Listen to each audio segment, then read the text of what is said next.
Scarlet sands. Gold in the dust. The newly completed Grand Lodge of the Golden Pyramid is built in northern Clucerne. It is a wonder, a grand edifice that reflects the wealth, power and influence of the richest conclave order. It is a symbol of the prosperity and pride not only of the order, but of the conclave as a whole. It is also something of a whispered promise to the recalcitrant inhabitants of Clucerne, those former Grendel who chose to remain when the Imperial Orcs claimed Marive, that their prestige is recognized and assured. It is unfortunate, perhaps, that barely a week after the work is completed, the lodge is besieged by the Grendel. Shortly after the summer solstice, the Orcs of Attar sent their land forces north out of Ireed into the lands of the Brine Turtles Sept. Welcomed with open arms, they swiftly seized Fleisarth and pushed further toward the mithril mines of Clucerne. They continued to push through the equinox, and the path to their eventual goal, to the Fundendelve, led them inexorably to the weirwood gates of the Grand Lodge. With the Iron Gulls leading the Storm Sharks and the Brine Turtles north toward the mithril mine, it forced the Neguero to seize the wealth of the Golden Pyramid. Former Lysambrian Orcs, the Neguero were once known as furious warriors led by their witches and shaman. Rescued from certain death at the hands of the Iron Confederacy in what is now Arbonne, the Salt Lords have nurtured a fierce fidelity among this sept, showering them with gifts of land and wealth. They have repaid fidelity in kind, and it is hard to imagine that this disciplined army that surrounds the approaches to the Grand Lodge is the same band of rough bandits that fled the Western Bay. It is easy to forget that once upon a time the Neguero were fierce sailors, a major thorn in the side of the people of Sarvos. Under the careful cultivation of the Salt Lords, it seems that they are reclaiming their heritage just as their cousins in Hiero and Corazon have rebuilt their own pride with the aid of the Jotun. Regardless, the siege is remarkably mannered. When the Neguero arrive, they do not attack immediately. They block entry to the lodge and give the Imperial citizens within a long night to ponder the future. Then a small contingent of Orcs, hands open, requests parley. The request has the weight of a demand. There's little chance the Grand Lodge could survive a concerted attack from an entire army. A small group of Order members is put together to speak with the delegation from the Grendel before the gates of the Lodge's palatial gardens. The Neguero contingent is led by an unmistakable Wind Lord, a powerful and respected magician who nonetheless bears the marks of the Neguero. Windlord Ivaruri Neguero has been granted leave by the Salt Lords to deal with the Grand Lodge of the Golden Pyramid as she sees fit. After sage advice from certain of her fellow Windlords, she has chosen to attempt a diplomatic solution. Or rather, to offer an opportunity to avoid losing everything by instead giving up, well, a frankly eye-watering tithe in money, crystal mana or lore to be paid each season. Call it rent, says Windlord Ivaruri wryly. In return, the Order will maintain its presence in Clucerne, will be free to trade with the Grendel and the people of Beoraith if they feel that they can do so under Imperial law, and will secure free passage for labourers and merchants to Beoraith and thus back into the Empire. Also, she points out, it would be a shame to see this beautiful mansion burnt to the ground when you have invested so much in it. It is not lost on the Imperial magicians that through the entire presentation, it is a little one-sided to call it a negotiation, Windlord Ivaruri is flanked by two heralds of the Autumn Realm, an observer from the city of Gold and Lead, and an advisor from the city of Bar and Bond. They do not speak much, but there's little doubt that they are keen to see the Grand Lodge defended. Ivaruri is at least peripherally aware of the workings of the Conclave, no doubt thanks to her supernatural allies, and does not expect an immediate response. Yet she warns that her patience, and that of the Salt Lords, is finite. She expects a decision to be made during the winter solstice, and until then, the Neguero will continue to control access to the lodge. After all, she says philosophically, there is no finer symbol of dominion than the ability to destroy. The Neguero are as good as their word, securing the vicinity of the lodge and showing every sign of being ready to strike decisively against the lodge should there be any funny business. Winged messengers are dispatched to Order members, and those besieged within the walls at least live out the following weeks in the lap of luxury. Silver on the mountain. The siege of the Fundendelve is nowhere near as civilized as that led by the Neguero. The Iron Gulls, the Storm Sharks, and especially the Brine Turtles press the limited defences of the Great Mithril Mine hard. They strike swiftly and surely in an attempt to overwhelm the defences. Imperial Orc settlers are driven back towards Eoradal, but many decline to abandon Clucerne, creating a temporary armed camp around the entrances to the mines. They work with the human miners. Many Imperial Orcs still make it a point of honour not to work mines, and this is an Imperial concern rather than a national one. Many of the labourers here are marchers trained in the depths of the Singing Caves, and no stranger to defending against barbarian aggression. Their stubbornness sees them fight alongside their unshackled fellows to hold on to the mine in the face of nearly overwhelming force. The Iron Gulls are veterans of a dozen clashes with the Empire, more than a match for the desperate defenders at the Fundendelve. Experienced siege engineers, they are unlikely to be slowed by the makeshift barricades erected by the miners. Yet they are also taking extra care to ensure that no damage comes to the mine workings. It would be less than ideal to claim the mines and their mithril stockpiles, only to then have to spend months digging them out of the side of a collapsed mountain. As they bring more and more of Cliserne under their control, General Anslier of the Gulls dispatches messengers to the citizens of the region, especially the Adar, the Mar, and the Tholdi. In this, the general perhaps overplays their hand. They make barely veiled demands for a show of fidelity, for supplies and troops to bolster the Gulls and their efforts to liberate Mariv. These requests go over very poorly with the former Grendel. Within a week, the sorceress Savern Mar has made surreptitious contact with the Golden Pyramid members in the Grand Lodge, asking what their plans are and falling just shy of suggesting that the former Windlord and their family at least is considering jumping ship to support the Empire, if presented with a compelling enough case. While his approach to the recalcitrant Orcs of Cliserne is misjudged, elsewhere General Anslier is much more cautious, and not just out of concern for the mines. The Grendel captains know that the element of surprise only serves an invader so far. The Empire will surely respond to their aggression in Mariv. The main question is whether they will be able to free up sufficient forces from the other theatres that they are engaged in this season or not. Flies in the honey. The answer to the general's question is delivered sooner rather than later. News of a significant force of Imperial soldiers entering Mariv through the Apulian Way explodes across the territory. 3 armies, with the winter sun in the vanguard, come down through Ikarian to Eorodal with their allies, and the fight for Mariv begins. The Sun are fresh from fighting the Druge in the Sarengrave. Having marched south into Zenith, they joined up with the Towerjacks and together braved passage through madness-haunted Spiral. No army wishes to spend longer than necessary beneath the oppression hanging over the League territory. They paused briefly at Balagardra as guests of the Castellan, then moved as swiftly as possible through Abstrus to the Apulian Way. Those nights they were forced to spend in the accursed hills and plains have taken an inevitable toll. Night terrors and dark moods are the least of it. The grim power of the Black Plateau is ever present. At night, League and Imperial Orc musicians are encouraged to try to outdo each other to try and keep the malign influence at bay.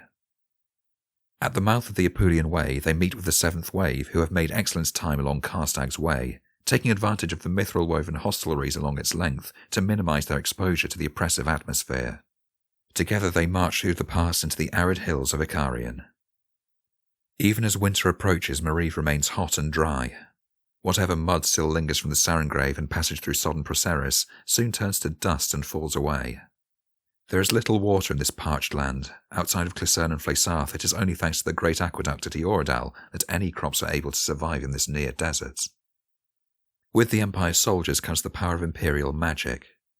In the foothills of the northeastern peaks in Nadir, the Drake Hunters are startled by the appearance of 6 squat towers of black basalt, topped with ramparts of silver.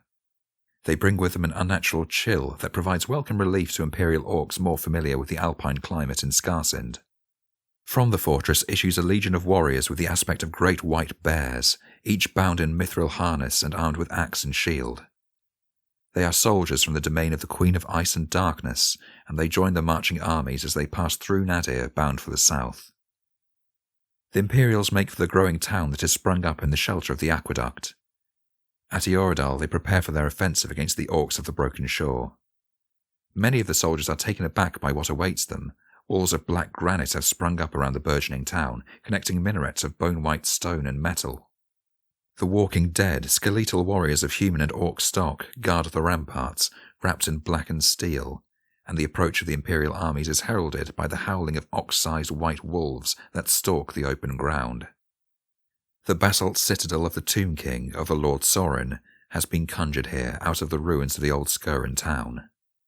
Its presence has helped hearten the defenders here and impressed the independent Orc clans that cluster around the place. Even the cynical Uthni cannot deny that the magical citadel is impressive.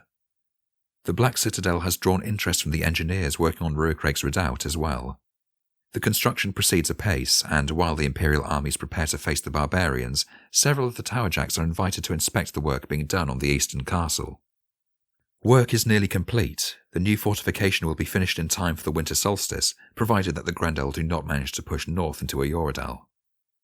Some of the Orc builders mention to their League peers that the Uthni are grudgingly coming around to the idea that perhaps the Imperial Orcs are not as full of hot air as they first assumed.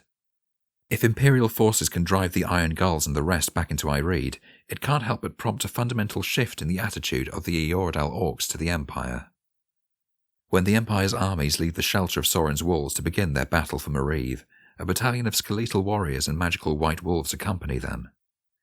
Perhaps even more significantly, a warband of Uthni youths silently join the Winter Sun to follow them south. The problem with the Uthni and the families that look to them is that they do not believe that the Imperial Orcs are here to stay, or that they will come back in the event that their dominion is challenged. It seems that recent events have gone a long way toward challenging that belief. It is not a wholesale endorsement, and it is clear that some of the Uthni are unhappy that their young warriors want to fight the Grendel, but it is perhaps a heartening sign nonetheless. These youths demonstrate a significantly more mercenary spirit than some Imperial Orcs are entirely comfortable with, wanting to know when they will be paid their share of the Imperial guerdon. Members of the Sanite Sept make a particular point of befriending and welcoming these new warriors. They have a shared heritage and share the same ancestors after all. There is no doubt that, of all the unshackled septs, they best understand where these would-be Reavers are coming from and the opportunity they represent. Into Cliserne. To Cliserne, then, where the wealthy and privileged Grendel families of Mariv once held court, far from the cramped quarters and stink of Beoraith. They have little affection for the Empire, but are equally unfriendly and resentful of their fellow Grendel, who left them behind when Imperial forces conquered Mariv.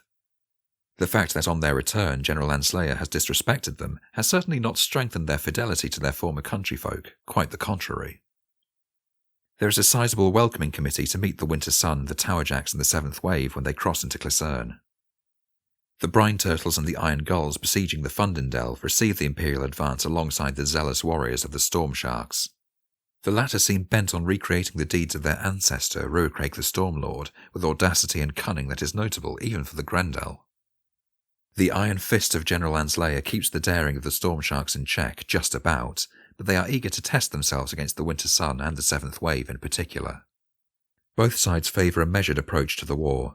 The Highborn and the Imperial Orcs take more risks than the Grendel, but even they balance their desire for victory against the lives it will cost to achieve it. All three Imperial armies have fought here before, having helped to claim Cliserne from the Grendel during the initial invasion. As Cliserne fell, so fell Mariv, and in a way that remains true. With Beoraith insisting on neutrality backed up by the patronage of the Sarkafan Delves, the Grendel cannot threaten the arid northern regions. At first the battle balances on a knife edge, but as the day draws on it becomes apparent that the Empire has the upper hand. Between the magical allies conjured from the Summer and Winter realms, and more than 7,000 troops led by independent captains, the Broken Shore armies are heavily outnumbered. General Anslayer rages as they are forced to sound the retreat. With the Storm Sharks covering their withdrawal, they pull back to the south, ceding the Fundindelve. The Empire's soldiers are greeted with a mighty cheer from the miners, and they ride that wave in pursuit of the retreating barbarians. When news comes of the fighting to the north, Windlord Ivaruri somewhat regretfully curtails the negotiations with the Golden Pyramid. The Neguero move to meet the retreating Grendel armies, but are careful to leave a contingent behind to ensure that the Imperials trapped in the lodge do not make the mistake of trying to leave just yet. While Ivaruri may have represented the civil, diplomatic, political face of the Broken Shore, the Neguero warriors themselves are as furious and deadly as ever. Bolstered with night magic, the former Lassambrians throw themselves into the fray with glee, shouting the name of Neguero as they try to hold back the Imperial tide. In the end, it makes only a little difference. Barely a week after the Neguero left the Grand Lodge, the Broken Shore armies are marching south. The forces the Neguero left behind are forced to retreat with them by the approach of the Towerjacks, and in short order the Golden Pyramid Palace is secured and protected from Grendel counterattack. The pattern repeats itself. The Broken Shore armies try to break the Empire's armies to push them back. The Empire holds and presses the barbarians, and the battle lines shift before the Grendel are forced to retreat toward Fleisarth. One by one the estates of the Adar, then the Mar, and finally the Tholdi are brought back into Imperial hands. They are no more welcome than they were the first time, but there is a kind of fatalism in the reception of these orcs. Rhaegan Tholdi complains bitterly about the damage their orchards suffer when the 7th Wave drive off the Brine Turtle's warriors camping around the family villa. Devon Adar talks about demanding compensations from the Towerjacks and the Iron Gulls alike. Their complaints ring a little hollow. What is notable is that few of the former Grendel living in Cliserne choose to accompany the Broken Shore armies as they retreat south. Reach exceeding. In the end, it becomes apparent that the Grendel Reach has exceeded their grasp. Mile by mile they are pushed out of Cliserne, forced back into the Brine Turtle lands. The Empire follows them step for step. The fighting does not end at the border, but continues into Flaysarth. The Brine Turtles in particular become desperate, fighting more and more recklessly, even as the other 3 barbarian armies become more conservative, more resigned to the reality of losing their foothold in Mariv. The Empire and its allies build on their advantage, and as the winter solstice approaches, the Broken Shore armies are pulled up around the town of Fierholt and the great freshwater lake there. If things remain as they are, there's no doubt that Grendel will be forced to abandon their attempts to reclaim Mariv. Without serious reinforcements, they are unlikely to hold on to Flaysarth if the Empire keeps up the pressure. Any potential Imperial victory brings with it the difficult question of what to do about the Brine Turtles, the Sept, not the army. They don't seem inclined to flee their holdings in the south of Mariv, but they are clearly going to offer succour and support to any future invasion of the territory. They still send their warriors to fight under the banners of the Salt Lords, and that army at least will never accept that Flaysarth is in Imperial hands. The tally of the dead indicates that the fighting here has been bloody indeed. Near 2,000 Imperial soldiers have been lost in the slow drive through Cliserne into Flaysarth. Estimates suggest that the Broken Shore forces have suffered comparable losses. A lot of blood was spilled for control of Mariv, and while the Empire has the upper hand at the moment, there is many a slip twixt cup and lip, as the Marcher miners might contend. Game information. The Empire has won a significant victory in Mariv, driving the Grendel armies out of Cliserne and establishing a foothold in Flaysarth. Their successes have gone a long way toward convincing the cynical and the selfish independent orcs of Mariv that perhaps the Empire is here to stay after all.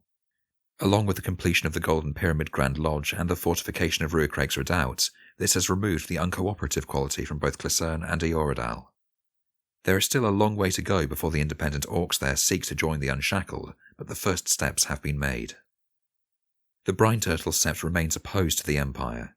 The uncooperative and under-threat qualities persist in Flaysarth. There is no love for the Imperial Orcs or the Empire among the Sept. Beoraith remains neutral. There has been no efforts to offer support to either side in the ongoing battle here. Both Imperial and Grendel merchants are welcome at the port, however. Lord Asan is not playing favourites.